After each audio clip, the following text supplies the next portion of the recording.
আজকের ভিডিওতে আমি বলবো শাহিদ কাপুরের লেটেস্ট মুভি দেভা নিয়ে। এটা একটি অ্যাকশন মুভি যে শাহিদ কাপুরের অসাধারণ অ্যাকশনের সাথে শুরু হয়। এই মুভিটি আসার সাথে সাথেই সব জায়গায় তোলপাড় সৃষ্টি করেছে, কারণ এবার শাহিদ কাপুরকে সম্পূর্ণ আলাদা স্টাইলে দেখা গেছে, অনেকটা কবির সিং স্টাইল। মুম্বাই পুলিশের কথা মাথায় রেখে এই মুভিটি তৈরি করা হয়েছে।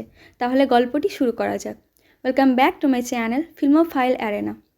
ছবির শুরুতে আমরা দেখতে পাই শাহিদ কাপুর অর্থাৎ দেব আমরেকে, যে একজন পুলিশ অফিসার। সে ফোনে কথা বলার সময় বাইকে কোথাও যাচ্ছে। দেব ফোনে বলছিল যে সে কেসটি সমাধান করে ফেলেছে, অর্থাৎ সে যে কেসটা নিয়ে কাজ করছিল তা সলভ হয়ে গেছে আর সে জানতে পেরেছে আসল খুনি কে। কিন্তু হঠাৎ তার অ্যাক্সিডেন্ট হয়ে যায়। এখন দেবকে হাসপাতালে দেখানো হয়, যেখানে ডিসিপি ফারহান তার সাথে দেখা করতে আসে এবং দেবকে জিজ্ঞাসা করে সে কী এমন জানতে পারল যে সে কেসটি সমাধান করে ফেলেছে। কিন্তু দুঃখের বিষয় হলো অ্যাক্সিডেন্টে চোট লাগার কারণে দেব তার স্মৃতিশক্তি হারিয়ে ফেলেছিল আর এখন তার কিছুই মনে ছিল না, এমনকি সে নিজে কে ছিল তাও মনে ছিল না। তাই এখন দেবের অতীতের গল্প বলার জন্য এই গল্পটি ফ্ল্যাশব্যাকে চলে যায়, যেখানে দেবের বন্ধু ফারহানের বিয়ে হচ্ছিল এবং দেব খুব হ্যাপি ছিল। সে হ্যাপি ছিল কারণ ফারহান যার সাথে বিয়ে করছিল সে দেবের একমাত্র বোন অলকা। এখানে দেব তার কনস্টেবলকে প্রভাত যাদব সম্পর্কে কিছু জিজ্ঞাসা করছিল। এখন এই প্রভাত যাদব কে, এর জন্য আপনাদের একটু অপেক্ষা করতে হবে। এবার এখানে এন্ট্রি নেয় পূজা হেগড়ে অর্থাৎ দিয়া, যে এই কনস্টেবলের মেয়ে। এখন এই প্রভাত যাদবকে ধরার জন্য রোহান কিছু পুলিশ কনস্টেবলের সাথে মিলে রাস্তায় গাড়ি চেকিং করে এবং এখানে একজন নেতা অর্থাৎ আপ্তের গাড়ি আসে, যে তার গাড়ি চেক করতে দেয় না। তারপর চেকিংয়ের কথা শুনে আপ্তে সেই পুলিশদের ওপর হাসতে শুরু করে এবং রোহানকে বলে যে যদি সে গাড়ি চেক করতে এতই আগ্রহী হয় তাহলে সে আমার বাড়ি থেকে নিয়ে যাবে। এরপরে আপ্তে তার সমস্ত গাড়ি চেক না করেই নিয়ে যায়, কিন্তু দেবও দূর থেকে এসব দেখছিল। আর এখানে আমরা জানতে পারি যে দেব রোহানের বন্ধু। এসব দেখে দেব খুব রেগে যায় আর তাই দেব রোহানকে নিয়ে চাবি আনতে আপ্তের বাড়ি পৌঁছায়। এখানে দেব প্রথমে চাবি আনতে রোহানকেই পাঠায়, কিন্তু দেব বুঝতে পেরেছিল এভাবে কিছু হবে না, তাই সে নিজেই তার বাড়ির মধ্যে চলে যায় এবং তার রাস্তায় আসা যে কাউকেই খুব মারধর করে। আসলে এখানে আপ্তে তার স্ত্রী সুনিতার জন্মদিন সেলিব্রেট করছিল, যেখানে দেব গিয়ে আপ্তেকে হুমকি দিয়ে তার গাড়িও থানায় নিয়ে চলে আসে আর রেখে দেয়। এরপরে এই বিষয়টি নিয়ে থানায় হইচই পড়ে যায়, কারণ বিষয়টি মন্ত্রীর কাছে পর্যন্ত পৌঁছে যায়। কিন্তু এখানকার ডিসিপি ছিল ফারহান অর্থাৎ দেবের শ্যালক, যার কারণে দেবের বিরুদ্ধে কোনো অ্যাকশন নেওয়া হয় না। এই কাজটি পত্রিকায় প্রকাশিত হয় আর দেবের ইমেজ খারাপ হওয়ায় সেই ছাপাখানায় চলে যায়, যেখানে এই খবর ছাপা হয়েছিল। কিন্তু এখানে দেব জানতে পারে যে এই খবরটি যে ছাপিয়েছে সে আর কেউ নয়, দিয়া। এটি দেখে দিয়া তাকে বলে যে তুমি আমার সম্পর্কে যা ইচ্ছে লেখো, কিন্তু ফারহান সম্পর্কে লিখো না, কারণ সে একজন সৎ অফিসার। এরপরে দেখা যায় মুম্বাই শহরে একজন বড় ক্রিমিনাল প্রভাত যাদবকে, যে কারণে মুম্বাই পুলিশ তাকে খুঁজছিল। কিন্তু যতবারই তাকে ধরার চেষ্টা করা হয় ততবারই সে পুলিশ থেকে বেঁচে পালিয়ে যায়, যেন সে আগে থেকেই জানতে পারে পুলিশ তাকে ধরতে যাচ্ছে। আবারও পুলিশ প্রভাতকে ধরতে যায়, কিন্তু এবার সে ওই জায়গায় একটি বোমা সেট করে রেখে দেয়। বোম ব্লাস্ট করে, যার ফলে অনেক পুলিশ আহত হয় আর মারা যায়। দেবের বান্ধবী দিয়ার বাবাও এই বোম ব্লাস্টে আহত হয়। এ বিষয়ে দিয়া দেবকে বলে এখন তার বাবা আর কখনো হাঁটতে পারবে না। এর পরে একটি দৃশ্যে রোহানের বাবা রোহানের ওপর রেগে যায়। তিনি চেয়েছিলেন রোহান দেব থেকে দূরে থাকুক, কিন্তু রোহান যে সবসময় চেয়েছিল দেবের মতো একজন সৎ এবং ভালো অফিসার হবে, কিন্তু রোহানের চাকরির কারণে তার বাবা কোনোদিন খুশি হতো না। এরপরে পুলিশ আবার প্রভাতের খোঁজে বের হয়, আর এবার দেব খুব সতর্ক ছিল। এরপর প্রভাতকে ড্রোনের মাধ্যমে দেখা যাচ্ছে, কিন্তু প্রভাতের লোকেরাও সেই ড্রোনটি দেখতে পায় এবং এটি দেখে প্রভাত সেই ড্রোনটিকে গুলি করে নষ্ট করে দেয়। আর এখানকার দৃশ্য দেখার মতো ছিল, কারণ সাধারণ মানুষের ছদ্মবেশে যারা এখানে ঘুরে বেড়াচ্ছিল তারা সবাই ছিল আসলে প্রভাতের গুন্ডা এবং তারা পুলিশ দলের ওপর আক্রমণ করে। এই গুন্ডারা কয়েকজনের ওপর গরম জল ছুঁড়ে মারে, কাউকে ঘরে আটকে রেখে তাকে মারধর করে। পুলিশ দল এখানেই ফেঁসে যায় এবং প্রভাত আবার বোম ব্লাস্ট করে চলে যাচ্ছিল, কিন্তু রোহান প্রভাতকে চলে যেতে দেখে, তাই সে তার পিছু নেয়। প্রভাতও বুঝতে পেরে যায় কেউ তাকে ফলো করছে আর সে রোহানকে ঘিরে ফেলে আর বন্দুক তার দিকে নিশানা করে। কিন্তু প্রভাত গুলি করার আগেই রোহানকে বাঁচিয়ে দেব প্রভাতকে গুলি করে। গুলি সরাসরি প্রভাতের কপালে লাগে, যার ফলে প্রভাত সেখানেই মারা যায়। কিন্তু দেব প্রভাতকে হত্যার পুরো কৃতিত্ব রোহানকে দেয়, যাতে রোহানের বাবা তাকে সম্মান করে, এবং তাই ঘটে। এখন রোহানের বাবা খুব খুশি হন। রোহান তার বান্ধবী নেহাকেও বিয়ের জন্য প্রস্তাব দেয়, যাতে তারা উভয়ে রাজি হয়। কিন্তু এখন যখন রোহান প্রভাতকে হত্যার জন্য পুরস্কার পেতে চলেছে, একই সময়ে রোহানকে কেউ গুলি করে, যার ফলে রোহান মারা যায়। এখন রোহানকে কে হত্যা করলো? এসবের উত্তর এখনও খুঁজে পাওয়া যায়নি। এখন এই গল্পটি আবার বর্তমানের দিকে আসে, যেখানে ফারহান দেবকে বলে যে রোহানকে কে হত্যা করেছে সেই কেস তুমি সমাধান করে ফেলেছো, কিন্তু দেব তার স্মৃতিশক্তি হারিয়ে ফেলেছিল এবং দেবের দুর্ঘটনার সময় তার ফোনটিও খারাপ হয়ে গেছিল। তাই ফারহান দেবকে আরেকটি ফোন এবং একটি পেন ড্রাইভ দিয়েছিল, যাতে ওই কেসটি সম্পর্কিত কিছু গুরুত্বপূর্ণ তথ্য ছিল। এখন পরে বাড়ি ফিরে দেব সেই পেন ড্রাইভটা চেক করছিল, যেটাতে রোহানকে যখন পুরস্কার দেওয়ার কথা ছিল সেই সময়ের একটি ভিডিও ছিল, আর দেবা সেটা চেক করে। দেবা এবং অন্যান্য সবাই সেখানে ছিল, আর সেই সময় কেউ রোহানকে গুলি করে, যার ফলে সেখানে বিশৃঙ্খলার সৃষ্টি হয়। কিন্তু ক্যামেরার সাহায্যে দেব দেখতে পায় কোন বিল্ডিং থেকে গুলি চালানো হয়েছে এবং এখন যে ব্যক্তি গুলি চালায় সে পালিয়ে যাচ্ছে। এখন দেব পুরো দল নিয়ে সেই বিল্ডিংয়ে পৌঁছায়, কিন্তু সেখানে সে কিছুই খুঁজে পায় না। অর্থাৎ ফারহানকে বলে যে সে এই কেসটি হ্যান্ডেল করবে, কারণ দেব আর কাউকে বিশ্বাস করে না এবং ফারহানও এর জন্য অনুমতি দেয়। এরপরে দেব তার দল নিয়ে সেই বিল্ডিংয়ে গিয়ে খুব ভালো করে তদন্ত করে, কিন্তু শত্রুপক্ষ এতটাই চালাক ছিল যে কে গুলি চালিয়েছে তা জানার জন্য একটিও চিহ্ন রেখে যায়। দেব বন্দুকধারীর একটা স্কেচও তৈরি করে, যেখানে দেব তাকে চিনতে পেরে যায়। এবার দেব প্রভাতের দলের একজন লোক অর্থাৎ বান্টিকে তুলে নিয়ে আসার চেষ্টা করে। সে ভাবে বান্টি যে দলের লোক হয়ে হয়তো জানতে পারবে তাকে গুলি কে করেছে। এবার বান্টিকে পাওয়া যায়, তবে সে পালিয়ে গিয়ে লুকে থাকার জন্য একটি এলাকায় যায়, কিন্তু দেব তাকে খুঁজে পায় এবং মারধর করে। এরপরেও সে কিছুই বলছিল না।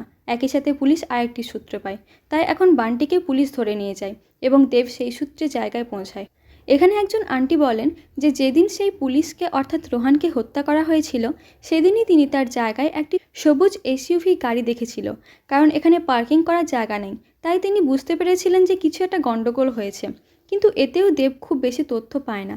এরপরে রোহানের বান্ধবী নেহা দেবের সাথে কথা বলার জন্য তাকে ডেকেছিল, কারণ সে বলেছিল যে দেবকে কিছু গুরুত্বপূর্ণ কথা বলবে।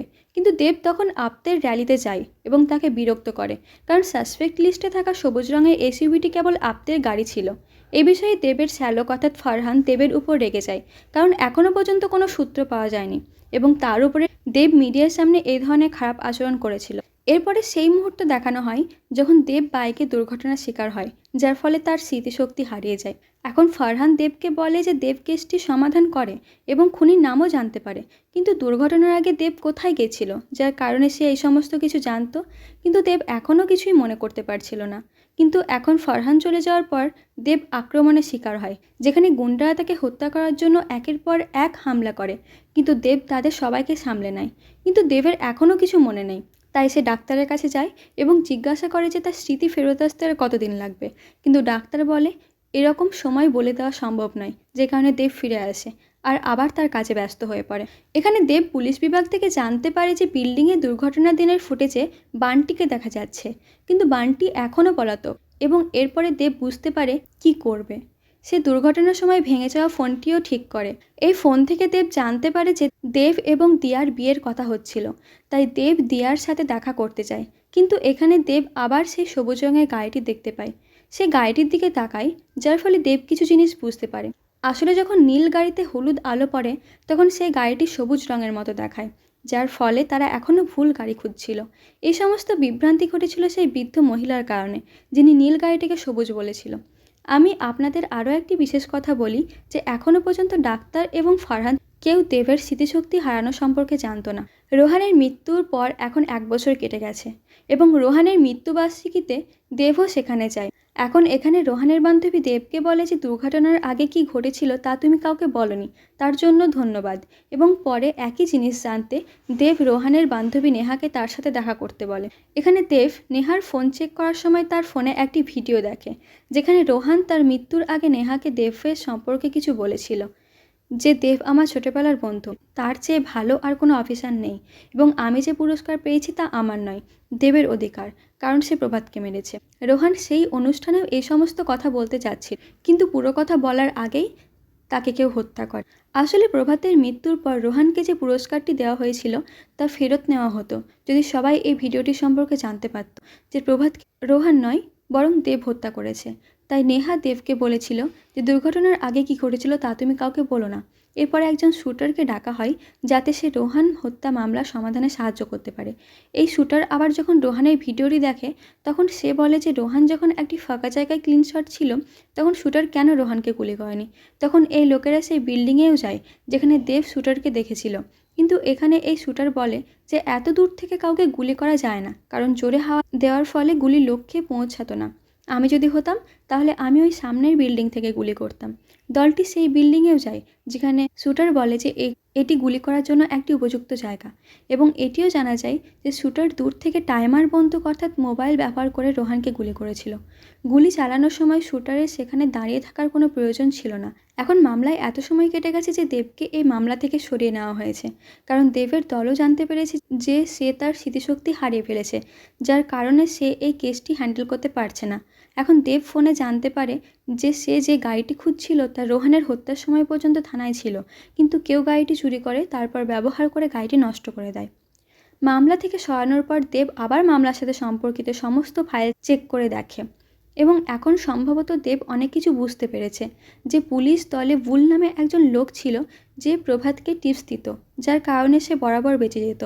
এখন যেহেতু প্রভাত অনেক আগেই মারা গিয়েছিল, কিন্তু তার ফোনটি পুলিশ দল ওই সময় খুঁজে পেয়েছিল। দেব তার ফোনে ডিটেলস পেতে ফরেন্সিক বিভাগে যায়। এখানে দেব জানতে পারে যে এই ফোনের সিমটি বিহারের কোনো রবিলালের নামে আছে, এবং এই লোকটি অনেক দিন আগেই মারা গেছে। সেই কারণেই কেউ তার আইডি ব্যবহার করে রবিলালের সিম ব্যবহার করছে, এবং এই সিমে একটি নম্বর রয়েছে যেটি বুল নামে সেভ আছে, যে রেড পড়ার আগে প্রভাতকে ফোন করত, অর্থাৎ সে প্রভাতকে টিপ দিত। তাই এখন দেব এই সিম থেকে করা বা পাওয়া সমস্ত কল ডিটেলস নেয় এবং মামলাটি সমাধান করে নেয়। তারই সাথে একটি রিপোর্ট ফাইল তৈরি করে, যা সে ফারহানকে দেওয়ার সময় বলে যে কে কিভাবে এবং কেন এই সমস্ত কিছুর উত্তর এই ফাইলে আছে, কিন্তু এই ফাইলের শেষ পৃষ্ঠাটা ফাঁকা, যা তোমাকে পূরণ করতে হবে। এখন এখানে দেব ফারহানকে বলে যে রোহান যেদিন পুরস্কার পাওয়ার কথা ছিল সেদিন বুলও সেখানে ছিল, কারণ বুল আর কেউ না বরং দেব নিজেই। দেব ফারহানকে বলে যে সে কেন রোহানকে হত্যা করেছিল। আসলে এটি রোহানের পুরস্কার অনুষ্ঠানের আগের ঘটনা, যখন রোহান দেবকে বলেছিল যে রবিলাল মারা গেছে, কিন্তু তার সিম কার্ড এখনও সক্রিয় এবং প্রভাত একই নম্বর থেকে টিপ পায়, যাতে প্রভাত সেখান থেকে পালিয়ে যায়। রোহান জানতেও পারে যে এটি দেব। রোহান দেবকে জিজ্ঞাসা করে কেন সে এইসব করছিল। তারপর দেব বলে যে সে যখন ছোট ছিল তখন দীপাবলিতে তার খুব খিদে পেয়েছিল এবং বাড়িতে কোনো খাবার ছিল না, তাই প্রতিবেশী একটি মিষ্টির বাক্স পাঠিয়েছিল, যেটা দেব পুরোটা খেয়ে ফেলেছিল।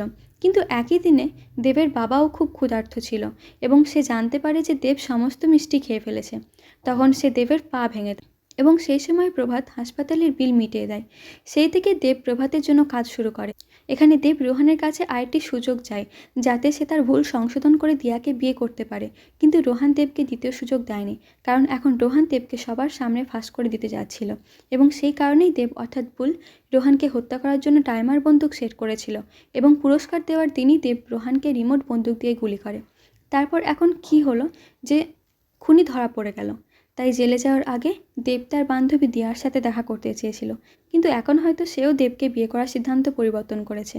এবং 6 মাস পরে জেলে একটি দৃশ্য দেখানো হয় যেখানে সমস্ত বন্দীদের সাথে পুলিশদের ঝগড়া হয়, এবং পুলিশকে বাঁচাতে দেব সমস্ত বন্দীদের সাথে মারধর করে, এবং এইভাবে ছবিটি এখানে শেষ হয়।